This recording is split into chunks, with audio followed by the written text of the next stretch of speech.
Hello and welcome to all, you are watching Mahakal study. दोस्तों, मैं रोहित मिश्रा आप लोगों को अपने यूट्यूब चैनल महाकाल स्टडी पर स्वागत करता हूं और मैं आपको प्रैक्टिस सेट करवा रहा था। ठीक है, तो कंटिन्यू प्रैक्टिस सेट करवाता चलूँगा जब तक कि आप लोगों के एग्जाम्स पास में लगे हैं। और ऐसा नहीं कि जो मैं क्वेश्चन कराता हूँ उनको सिलेक्टेड क्वेश्चन उठाता हूँ, ऐसा नहीं कि अरे यार ये तो आते ही नहीं पेपर में, वही पेपर में आते हैं। आप उठा के पेपर देखिए तो पेपर में वही आपको मिलेंगे, ऐसा नहीं है। तो जिसको लगता है कि ऐसा नहीं आना वो बिल्कुल ना पढ़े, जिसको लगता है कि हाँ इंपॉर्टेंट वो जरूर पढ़े, शेयर करें एंड लाइक करें। तो चलते हैं अपने पहले क्वेश्चन पर कि अपना पहला क्वेश्चन क्या है, क्योंकि ज़्यादा टाइम वेस्ट करने से कोई मतलब नहीं है। क्वेश्चन आपके सामने लिखा है, पढ़ सकते हैं, समझ सकते हैं। अगर आपको आ रहा है देन गुड, तो आप स्किप करके मतलब पॉज करके आप आंसर दें, देन आफ्टर आप आगे बढ़ें। अगर आपको लगता है कि आपको आंसर आ रहा है, अगर नहीं आ रहा तो आप समझने की कोशिश करिए हमारे साथ। क्या कह रहा है कि 44 सेंटीमीटर परिमाप वाले वर्ग तथा 44 सेंटीमीटर परिमाप वाले वृत्त में किस आकृति का क्षेत्रफल अधिक तथा कितना अधिक होगा। देखिए क्वेश्चन समझिए पहले, क्या कह रहा है, आपको पैरामीटर दे दिए, किसकी किसकी, वर्ग की दे दिए, वृत्त की दे दिए, है ना। आपसे क्या पूछ रहे हैं, क्षेत्रफल अगर अधिक है तो किसका अधिक है। देखिएगा, सबसे पहले आपको क्या करना है, सबसे पहले आपको क्षेत्रफल फाइंड करना है। क्षेत्रफल फाइंड करने के लिए आपके पास क्या होनी चाहिए, त्रिज्या होनी चाहिए। देखते हैं, एक वर्ग का परिमाप, वर्ग का परिमाप क्या होता है 4a, 4a, क्योंकि वर्ग यही तो होता है दादा मेरे, वर्ग यही तो होता है। वर्ग और परिधि क्या होती है, सॉरी परिमाप क्या होता है, परिमाप क्या होता है आपका, इस पॉइंट से आप यहाँ चलें, यहाँ चलें, यहाँ चलें, यहाँ चलें, तो चारों आप दिशाएं चल गए, चारों दिशा होती हैं बराबर। तो 4a बराबर कितना, 44, 4a बराबर कितना 44 सेंटीमीटर। तो 44 सेंटीमीटर अगर है तो आपका ये कितना आ जाएगा 11, कितना आ जाएगा 11, हाँ 11 आ जाएगा। ये कितनी आ गई आपकी, 11 आ गई, किसकी, एरिया की, मतलब सॉरी क्षेत्र, वर्ग की, वर्ग की कितनी आ गई आपकी 11 आ गई। भुजा, अगर आपसे भुजा पूछा जाए, ठीक है। अब वृत्त पर चलते हैं, वृत्त का कितना होता है आपका परिमाप, पेरीमीटर तो होता है 2πr, 2πr का मतलब कितना 44 दे रखे हैं, समझना, धीरे धीरे समझना, कोई टेंशन नहीं, समझ में आएगा। 2 पाई का मान रखते हैं हम 22/7 इंटू r बराबर 44, 44 बाई दूना 44 कट गया, r बराबर 7। तो अब दोनों की हमको क्या मिल गई, भुजा कह लो या त्रिज्या कह लो, क्योंकि वृत्त होता है ये, इसमें लगती है आपकी ये त्रिज्या, ओके, इसमें लगती है आपकी ये त्रिज्या, इसमें लगती है आपकी ये ए भुजा, क्या लगती है, ए भुजा, ए भुजा का मतलब 11। अब हमको मिल जाएगा क्या, अब इनसे हम निकालेंगे क्षेत्रफल, देख लेंगे भैया किसका क्षेत्रफल अधिक है यही तो पूछ रहा है क्वेश्चन, समझने की कोशिश करो आप, और कुछ नहीं पूछ रहा है। तो अब देखते हैं कि भाई इसका स्क्वायर, वर्ग का क्षेत्रफल क्या होगा। तो वर्ग का स्क्वायर क्षेत्रफल क्या होता है, भुजा स्क्वायर, ए स्क्वायर बराबर 121, मतलब ए स्क्वायर होता है क्षेत्रफल ना, किसका, वर्ग का। तो इसका क्षेत्रफल कितना हो गया, 121 हो गया। अगर मैं वृत्त का क्षेत्रफल पूछूं तो वृत्त का भी निकालते हैं, त्रिज्या हमको पता ही है, पाई आर स्क्वायर, तो पाई आर स्क्वायर मतलब 22/7 इंटू 7 इंटू 7, 7 7 7 दूनी 14, 7 दूनी 14 1 15, 154 वृत्त की कितनी आ गई, वृत्त का हमारा क्षेत्रफल, एरिया जो आया, वृत्त का क्षेत्रफल कितना आया 154 सेंटीमीटर आया, ठीक है, सेंटीमीटर स्क्वायर, ओके। और आपसे मैं पूछ रहा हूँ अगर इसका कितना क्षेत्रफल आया, किसका, किसका भाई, आपका वर्ग का जो पूछ रहा है, तो यह है 121।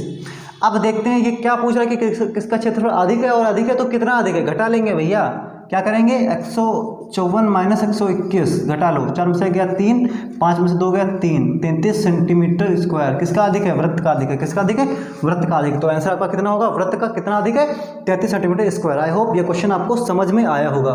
जो नहीं समझ में आया आप कमेंट करो, पूछो, बेशक कोई टेंशन नहीं है। नीचे डिस्क्रिप्शन बॉक्स में जाएंगे, नंबर मिलेगा, नंबर पर कॉल करके पूछो कि क्या नहीं समझ में आया, टेंशन नहीं लेना है, बस समझना है। अगर लेवल आपको अच्छा लग रहा हो कि हाँ पेपर के आने के योग्य हैं क्वेश्चन, तो प्लीज़ लाइक जरूर करें, कमेंट जरूर करें, शेयर जरूर करें मेरे दोस्तों तक। चलिए बढ़ते हैं नेक्स्ट क्वेश्चन पर। ठीक है दोस्त, ये क्वेश्चन नेक्स्ट क्वेश्चन आपके सामने क्या कह रहा है कि कोई धनराशि, सीआई का क्वेश्चन है, बढ़िया क्वेश्चन है। कोई धनराशि चक्रवृद्धि ब्याज से 3 वर्ष में अपनी आय की कितनी हो जाती है, 8 गुनी हो जाती है, ठीक है, 8 गुनी हो जाती है ब्याज की वार्षिक दर। इसको करने का तरीका क्या है आपको मैं बताता हूँ। देखिएगा कितने वर्ष है, 3 वर्ष है, ठीक है, मेन वर्ष देखना है। अगर 3 वर्ष है तो क्यूब होगा, और अगर 2 वर्ष है स्क्वायर होगा, इतना समझना है आपको, है ना। तो कोई राशि एक थी, मैंने माना एक थी, वो अपनी 3 वर्ष में, कितने में, 3 वर्ष में कितनी हो गई, 8 गुना। तो वार्षिक दर पूछ रहा है भाई, दर कैसे निकालते हैं, दोनों का अंतर देख लेते हैं भाई, और ऐसा करके 7 इंटू 100 कर देते हैं, लेकिन ऐसे नहीं करना भैया। आप डर तो निकाल लेंगे लेकिन गलत हो जाएगी, कोई मतलब नहीं है। करना क्या, 3 वर्ष है ना, तो उसका क्यूब रूट निकालना। क्या निकालना? Cube root. तो क्या करेंगे? अंडर रूट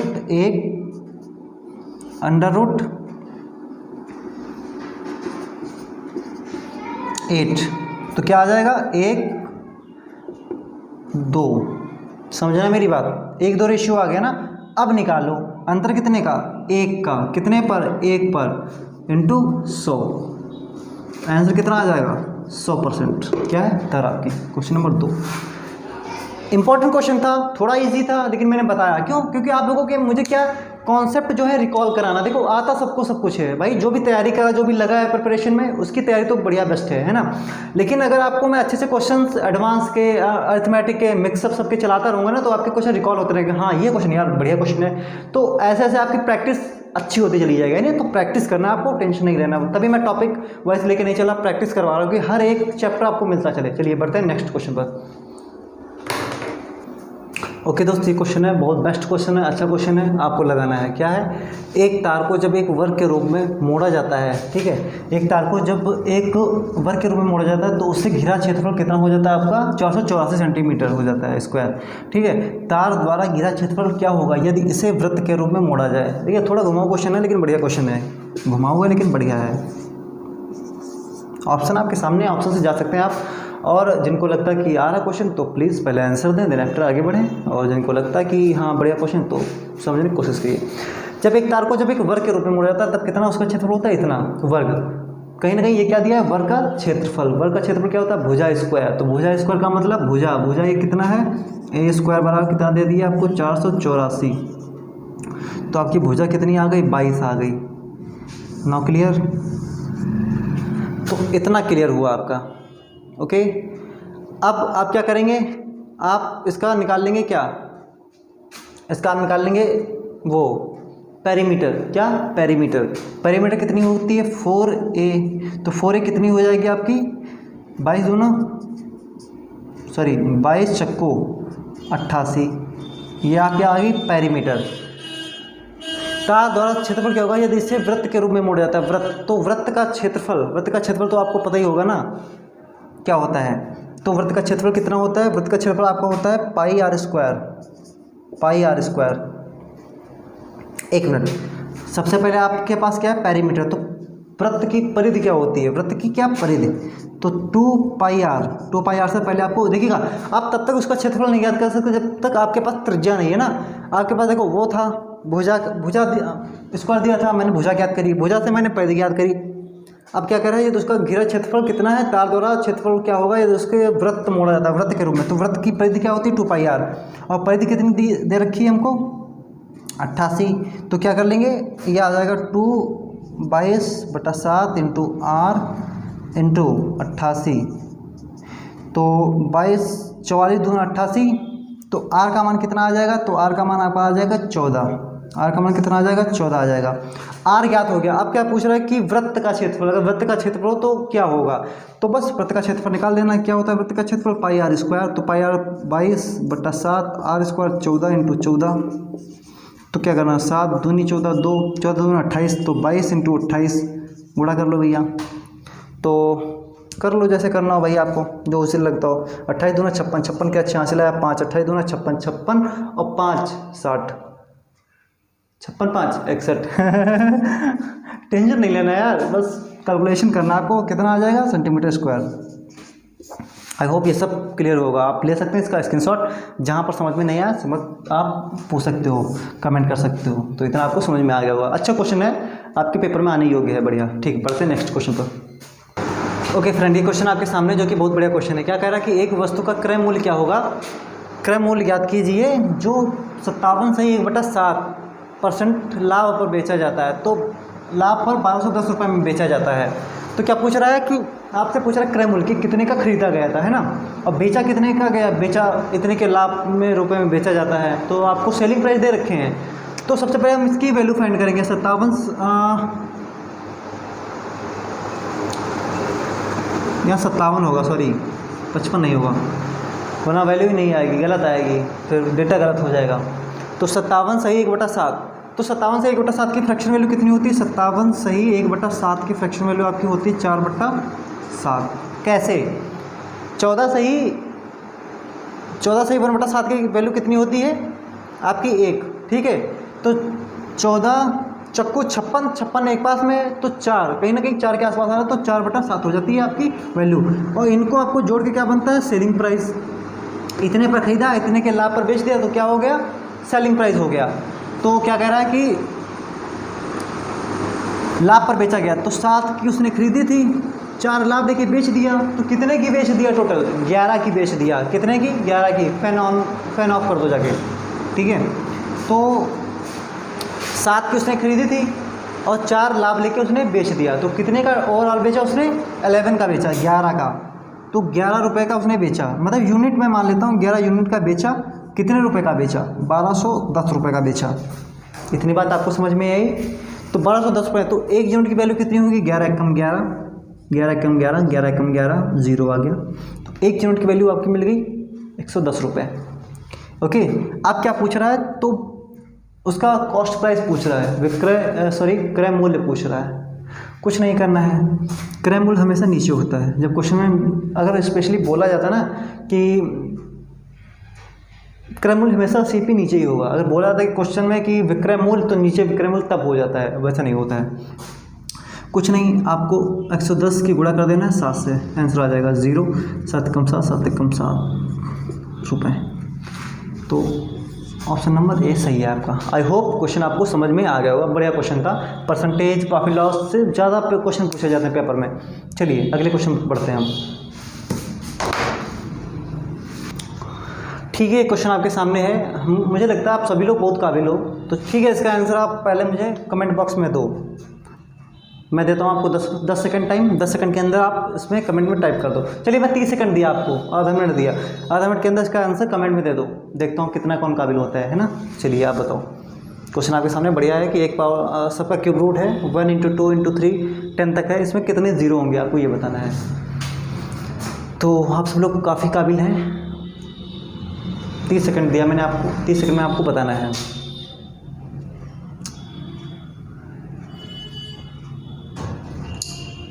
बहुत इजी है, कठिन नहीं है, बस लगे रहना बराबर। आप लोग महान लोग, बस देखते ही आंसर देने वाले, है ना। तो बढ़िया है, मेहनत करते रहो ऐसे ही बराबर। और जो क्वेश्चन आए सबको ओके, जिन लोगों का आंसर आ गया देन वेरी गुड, जिन लोगों का नहीं आया वो प्लीज़ प्रैक्टिस करो, मेहनत करो, है ना। हर टाइप के क्वेश्चन लगाओ। तो करना क्या है, जैसे कि कभी जीरो की संख्या पूछ लेना, जो लास्ट में संख्या हो, जैसे 10 है आपका, इसको आपको डिवाइड करना कितने से? 5 से। 5 दूना 10, क्या 2 और 5 से डिवाइड हो सकता है? जब तक कि ये संख्या आती जाए, 5 से डिवाइड होती जाए, तब तक करते जाओ, जब तक कि 5 से छोटी संख्या ना आ जाए तब तक। और फिर जितनी बार आए उसको ऐड कर दो। जैसे मैं बताऊं, आपका अगर 100 होता लास्ट तक, तो आप क्या करते? 5 से डिवाइड करते 20। अब 20 को 5 से डिवाइड करते चक्कू। अब 4 डिवाइड नहीं होना 5 से, कितना आंसर? 20 + 4 24। 1 से 100 तक की संख्या में कितने जीरो? 24 जीरो। ठीक, ऐसे करना है। 50 होता तो क्या करते हैं? 10 के बाद 12 जीरो आ जाते, सॉरी 13 जीरो आ जाते। कैसे ऐसे देखो कैसे, 50 5 10 नहीं 12 आएंगे। 10 को 5 से डिवाइड करोगे 2, 10 + 2 कितना आ जाएगा? 12 आ जाएगा। ऐसा सॉल्व होता है। ठीक है, मैंने आपको क्या बताया, ये क्वेश्चन करने का तरीका, ये तरीका जो मैंने बताया वो आप शायद समझ गए होंगे, क्योंकि मैं टॉपिक चेंज कर दिया। टॉपिक क्या चेंज कर दिया? आप लोगों को ज़्यादा नॉलेज देने लग जाता हूँ ना, तो वो भी ज़रूरी है। आप कोई भी जीरो वाला क्वेश्चन आएगा तो आप कर पाएंगे। 5 से डिवाइड करना, जितनी बार कटता जाए, 5 से जब तक छोटी संख्या ना आ जाए तब तक की करते जाओ, बाद में सबको ऐड कर दो उतने जीरो। तो 10 है हमारा, हम घात नहीं अभी देख रहे हैं, अभी हम सॉल्व कर रहे हैं। 5 से डिवाइड किए हम, कितना आ गया? 2। क्या हमारा आंसर 2 है? 2 जीरो ऑप्शन में ही नहीं है। जितनी सब पर घात लगी, घात चढ़ा दो। 8 जीरो, कितने जीरो? 8 जीरो, ऑप्शन तो आपका सही। आई होप आपको समझ में आ गया होगा। चलिए चलते हैं नेक्स्ट क्वेश्चन। ओके फ्रेंड्स, ये क्वेश्चन आपके सामने क्या कह रहा है कि शांत जल में एक नाव की गति जो है 5 किलोमीटर प्रति आवर है, ठीक है, और धारा की गति कितनी है? 3 किलोमीटर प्रति आवर। यदि नाव एक स्थान से जाने और वापस आने में टोटल समय कितना लेता है? 5 घंटे लेता है, तो उसकी दूरी कितनी होगी? इसने दूरी कितनी तय की? मैंने मान लिया एक ये पॉइंट था कोई ए, एक ये पॉइंट है कोई बी। ये पानी भरा है, ये धारा है आपकी,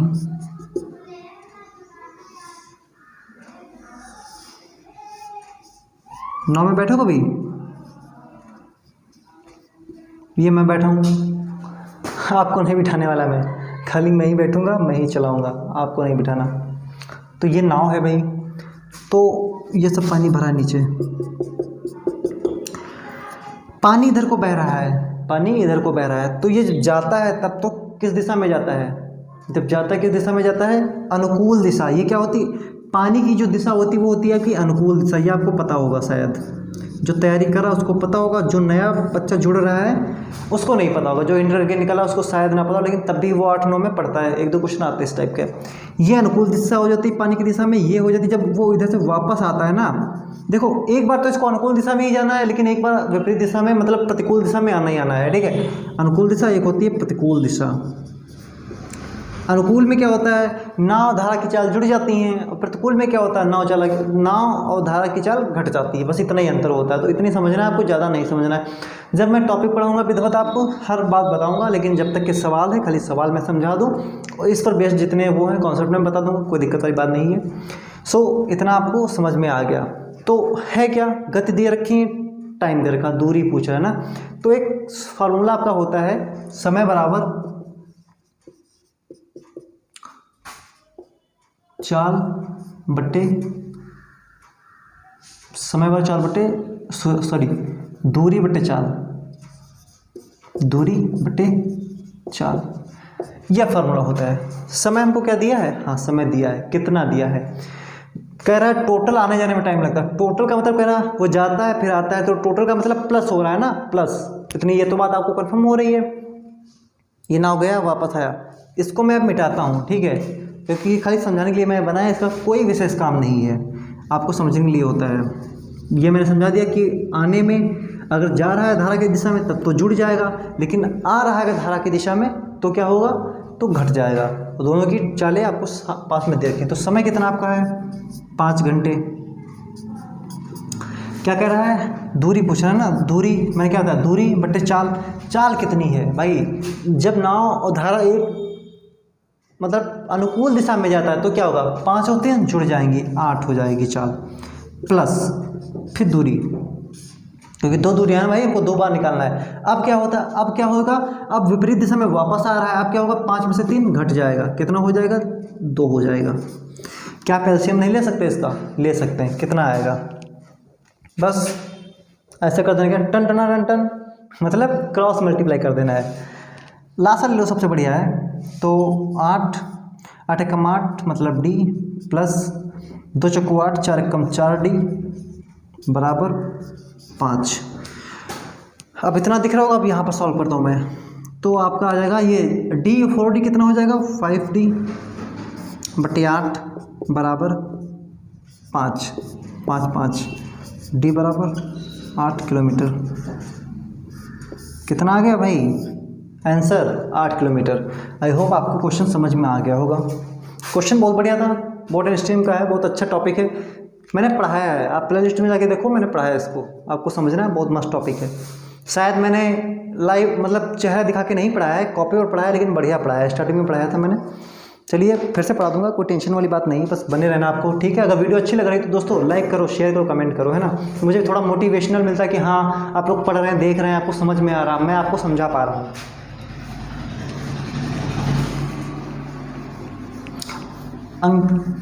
अंकित भाई बोले थे कि डस्टर ले लो डस्टर लेना होगा मुझे अब, क्योंकि अंकित भाई हमारा बहुत अच्छे दोस्त हैं, वो बोले थे कि डस्टर ले लो मिश्रा जी। भाई ये गरीबी है, क्या करें, नहीं डस्टर ले पा रहे हैं भाई। अंकित भाई तुम ही ला के दे दो यार डस्टर। ओके फ्रेंड्स, ये क्वेश्चन है बहुत बढ़िया है, खाली कैलकुलेशन आपकी ट्राई करना है कि कैलकुलेशन आपकी कैसी है, बढ़िया है। क्वेश्चन पूछ लिया जाता है पेपर में, तो ऑप्शन आपके सामने आपको लगाना है। तो क्या करना है, हम देख रहे हैं कुछ कट रहा है, सबसे पहले सॉल्व कर लेना है, अंडर रूट में है और सबके अंडर रूट बन रहे, कोई टेंशन, सबसे पहले सॉल्व कर लेना हमको। ये 2 संख्याओं के बाद 0, ये घुस गया। अब यहाँ का करेंगे हम, इसमें का 0 उड़ाएंगे ना तो खिचड़ी हो जाएगी। खिचड़ी का मतलब 0 नीचे बढ़ाना पड़ेगा, कोई मतलब तो है नहीं। तो हम 2 संख्या बाद किसमें 0 है, मैं इसमें था, इसमें उड़ा दिया। 3 संख्या बाद 0 इसमें था, इसमें उड़ा दिया। ये इससे उड़ गया। आप समझ रहे हैं ना, 2 संख्या बचे, इसमें था, इसमें उड़ा दिया। अब समझो, अब क्या समझना है, 36 बचा, ऊपर 49 बचा, ऊपर 25 बचा है, तो इसको हम सॉल्व कर लेते हैं, ऐसे लिख लेते हैं, ऐसे कैसे, 36 गुणे 49 गुणे 25 अपॉन 16 गुणे 64 गुणे 81। अब क्या ये सब क्या परफेक्ट स्क्वायर हैं? तो हाँ हैं, तो इसको हम सॉल्व करके लिख लेते हैं, कैसे, 6 7 5 देन 4 8 एंड 9। कुछ कट रहा है? हाँ बिल्कुल कट रहा है भाई, 3 दूनी 6, 3 3 9, और कुछ? और तो कुछ ना कट रहा है। 7 दूनी 14, कुछ कट रहा है क्या? 5 5 दूना 10, 10 सत्ते 10 सत्ते 70, 4 तियाँ 12, 12 अट्ठी 96, 12 अट्ठी 96, 8 तिक 24, 24 छक्को 96। कैसे भी कर लो यार, वो तो आपको करना है। 8 तिक 24, कुछ कट तो नहीं रहा, और कट नहीं रहा, 8 तिक 24, 24 छक्को, ठीक है। तो अब ये कट रहा है क्या? हाँ कट रहा है, 35 2 से कट रहा है ना, 35, और ये कितना हो गया आपका, ये आपका हो गया। अभी यहाँ भी काट सकते थे, ऐसे काट देते, ऐसे काट देते, तो कोई मतलब नहीं, यहाँ भी काट लो, तो ये आपका हो जाएगा 48, ठीक है।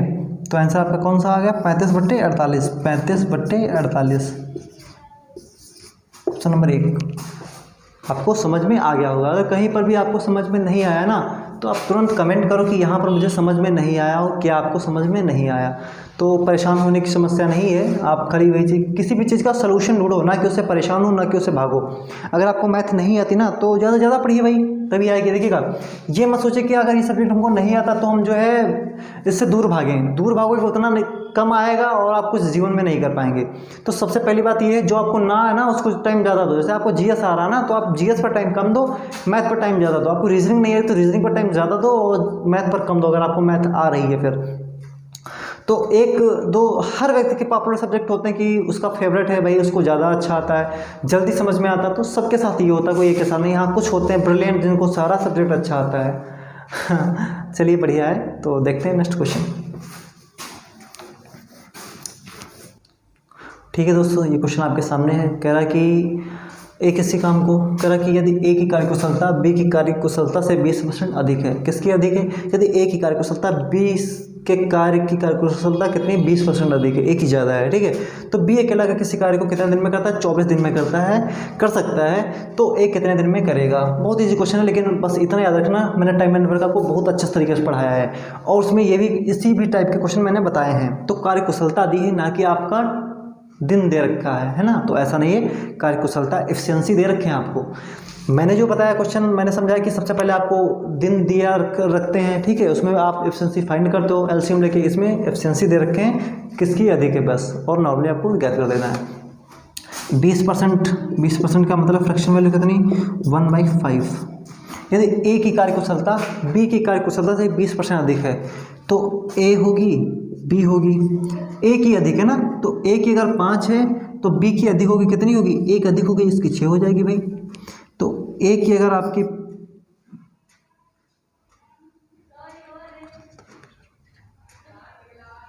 हाँ, तो ए अगर 5 दिन में करता है तो ये कितने दिन में करता है? 6 दिन में करता है, ठीक है। ए की कार्यकुशलता बी की कार्यकुशलता से 20% अधिक है।